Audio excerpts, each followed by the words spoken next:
Soka school kufanyika kwa sababu kuna watu tunaona wanafanya, lakini Young African leo mmezindua rasmi. Natamani kusikia namna ambavyo soka school inakuja kwa upande wenu na namna ambavyo inakuja kubadilisha taswira ya mpira wetu kuanzia soka la chini la vijana na mipangilio yake liko. Nakushukuru sana Bwana Juma Hayo kwa swali zuri, swali ambalo linaenda kujenga mfumo mzima wa kuelezea soka school, Young African Soccer School. Ni project ambayo tumeianzisha na kama wote tunafahamu ni mfumo wa academy wa kufundisha watoto ambao waliokuwa na vipaji vya mpira na wasiokuwa na vipaji vya mpira. Kwa huu ni utaratibu ambao tumeuanzisha na dhamira ni kuleta elimu ya mpira katika umri mdogo.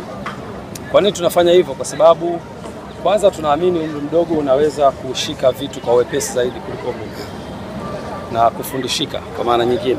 Lakini la pili ni kwamba nafasi ya kucheza kwa maana ya umri wa binadamu wa kucheza mpira unaisha haraka sana, tofauti na professionals nyingine. Miaka 30 kwenye mpira unaitwa mzee. Ukifika 35 watu wanakuuliza una staff lini. Kwa hiyo kupitia hapo tukaona ni muhimu tukaleta elimu ya mpira katika umri mdogo mapema zaidi, ili kutoa fursa kwa wale ambao Mwenyezi Mungu atakuwa amewabariki kipaji na wakaweza kujiendeleza kwa maana ya kujifunza, basi watumikie hii tasnia kwa muda mrefu. Kwa hiyo tumeanzisha under 11 ambayo itachukua na miaka 10, 9, 8, 7. Kutakuwa kuna under 13 ambayo itakuwa na miaka 12, 11. Kutakuwa kuna under 15 ambayo ina miaka 14, 13. Na wote tunafahamu Young Africans ina under 17 tayari ambayo inashiriki kwenye mashindano. Na kuna under 20 ambayo pia inashiriki kwenye mashindano. Kwa hiyo tutakuwa tumekava ili daraja la kutoka mtoto mdogo ambaye anakuja kwa ajili ya kujifurahisha mpaka kufika professional, kwa maana akifika miaka 20 tunaamini kabisa career yake itakuwa imeshampa picha na kama anaweza kuendelea na mpira au akaacha. Kwa hiyo tumeleta hii taaluma mapema na taaluma hii inajengwa katika misingi ya curriculum sahihi. Tulimleta technical director kama mnakumbuka, Paul Matthew kutoka South Africa, na task ambayo nilimpia ni kuandaa mfumo wa namna hii ambao umeletwa kwangu na kwa Excom. Tumeupitia, tumeutazama na kubadilisha kwenye yale maeneo ambayo tunaona yanaendana na mazingira yetu na kuja sasa na mfumo ambao umekamilika. Kwa hiyo hiki ni kituo cha kwanza ambacho tunakianzisha hapa maeneo ya Upanga, lakini dhamira yetu ni kusambaa katika viunga vya Dar es Salaam, lakini baadaye pia kwenda mpaka mikoani na kuikava Tanzania yetu. Nchi yetu ina watu zaidi ya milioni 61. Tunasema youth ni idadi kubwa ya zaidi ya 50-60, na hawa watoto ni asilimia nyingi zaidi, na hawa watoto wanahitaji kupata elimu hii ili waweze kufanya maamuzi sahihi, aidha kuendelea na mpira au kuendelea na mambo mengine related to football bila kuisahau tasnia ya kwetu yenyewe ya mpira. Kwa hiyo tumeanza kituo hiki, thamani yake nafikiri imetangazwa. Mtoto atakayetumikia center hii atalipa shilingi 400,000 kwa mwezi, lakini kutakuwa kuna initial payment kwa ajili ya kupata vifaa. Kama mmeona hapo watoto wote, kuna watoto wamevaa green, utaiona full, kuna watoto wamevaa jezi za njano kwa ukamilifu wake, kuna watoto wamevaa jezi nyeusi. Kwa hiyo mtoto mmoja atapata seti zote 3, na seti hizo zitamfanya aendelee kufanya mazoezi kwenye timu na kufanya training na kucheza pia mechi za kirafiki. President, naimalizia hapo kwenye swala la bei.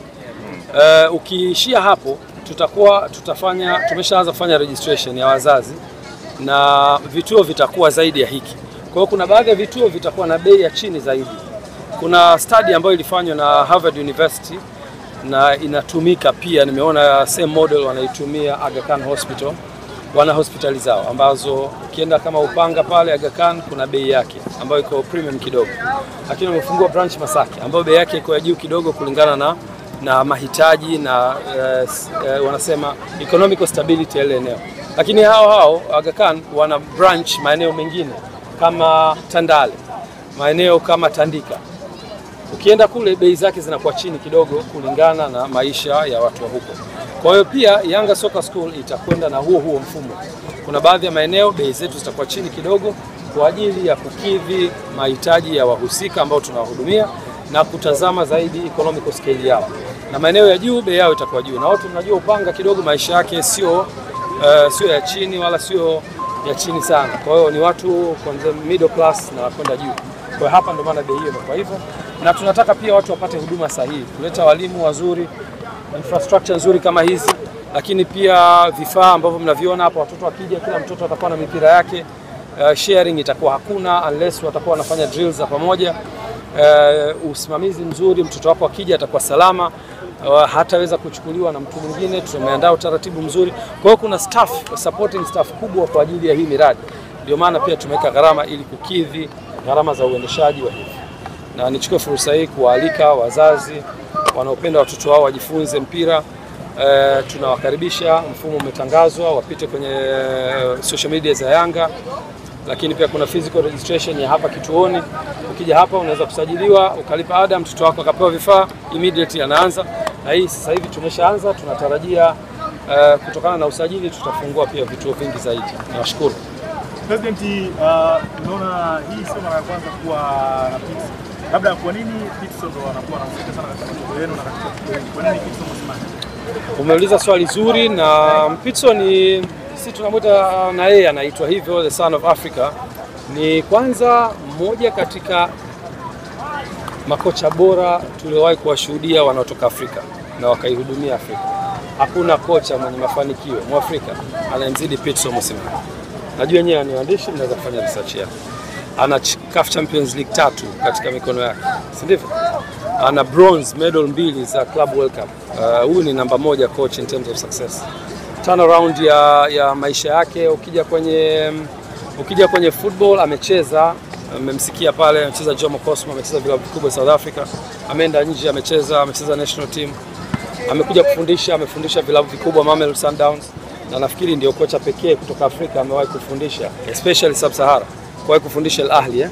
Sidhani kama kuna kocha mwingine kutoka ukanda wetu huu wa Afrika ambao ni weusi amewahi kufundisha club namba 1 barani Afrika. Kwa hiyo kwanza ni mtu mwenye profile ya juu sana, hilo ni la kwanza. La pili, Pitso ameni-inspire kufungua hichi kitu kupitia Young Africans miaka 3 iliyopita. Baada ya kuona anaelekea mwishoni, sasa anataka kupumzika, akaniambia project yake inayofuata ni soccer school, kuhakikisha anapeleka knowledge kwa watoto wadogo kwa ajili ya kujifunza mpira mapema. Miaka 3 iliyopita nilipomwalika, akaanzisha Pitso Soccer School. This is exactly what Young Africans is doing now. Pitso ameweza kudevelop huu mfumo kwa miaka 3, umeshaanza kufanya kazi. Sasa hivi ana mikataba na shule South Africa ambazo anazifundisha, inaitwa Pitso Soccer School. Zaidi ya shule 180 plus or minus South Africa, akiwa anatoa huduma kwa zaidi ya watoto 12,000.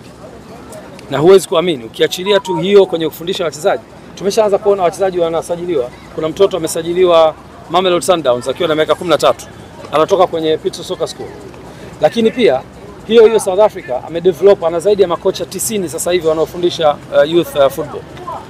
Juzi tumeona record in South Africa, mmoja katika makocha wake hao amesajiliwa na klabu inaitwa Sekhukhune. Wote mnaifahamu, inashiriki ligi kuu ya South Africa. Kocha huyu anatoka kwenye mfumo huu wa Pitso. Kwa hiyo ukitazama ni mtu ambaye ameshapiga hatua kwenye huu mradi ambao Young Africans inaofanya, na ni special person sisi kushirikiana naye kwa muktadha huo. Na nafikiri nitakuwa nimejibu swali lako beyond borders, kwa nini Pitso. Ni mtu ambaye ametuzidi kwenye kila eneo, kwenye upande wa experience na planning ya mradi ambao Young Africans inaofanya. Na sisi kama Afrika tunahitaji tutoe fursa kwa wenzetu wa Afrika ambao wamefanya vizuri kwenye haya maeneo, tuwape platform pia, tangazike ndani ya nchi ya Tanzania na nje ya mipaka, lakini pia na sisi tujifunze kutoka kwao. Labda la mwisho, President, unajua asilimia kubwa watoto huwa wanatoka katika manyumbani